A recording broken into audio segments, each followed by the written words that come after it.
This is an example of home automation system. In this project, we use the technology of radio frequency to transmit a data from transmitter to a receiver.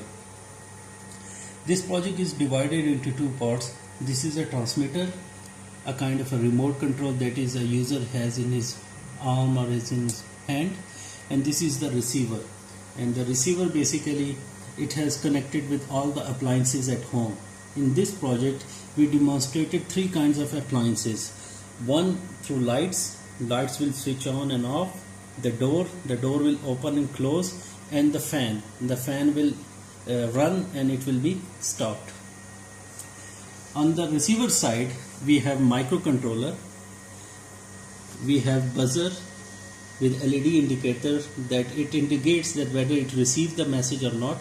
We have RFID receiver, not RF module receiver, and plus we have L293 bidirectional IC that will control the direction of both the motors. On the transmitter end we have same specification but with a little difference. We have a microcontroller, we have a buzzer that will, when we will transmit any command, it will buzz along with the LED. We have 6 buttons, and these specifications of 6 buttons are here. We want to, for example, open the fan, then it will be a fan open, then fan will be closed with F off. These buttons will correspond to these. We have door open, we have door shut, we have lights on, and we have lights off. Apart from that we have a small RF module transmitter here. Now project works. If you see there, we have a micro USB connector to power on our microcontroller here, and in the receiver end we have 2 power supplies, one for the microcontroller, and we have dedicated another power supply. This is for only the motor, to get the charge of 5 volt continuous for the motors. This project works on the transmitter end.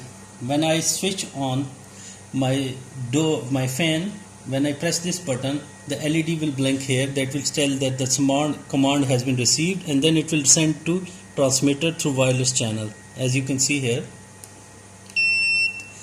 Now the fan is on. Similarly we have another button for fan closing, and apart from that you can see also there is an LED blinking here that shows the indicator that fan is on. Now I am going to shut down my fan by pressing the fan off button, and it will shut down the fan. Similarly we have another button for door open. This motor will rotate in a clockwise direction and it will stop after some while, and you will also see the LED blinking. And similarly if I want to make the door close, it will move anti-clockwise. And apart from that we have light. This is the light. When I press the button light to switch on, the light will be on, and it will keep on as longer as I want. And if I want to close the light, then I press another button, this one, and it will close the light. This is a practical example, and you can use this kind of a project at home appliances, and you can control like AC, like fridge, lights, and other appliances that are at home. Thank you very much.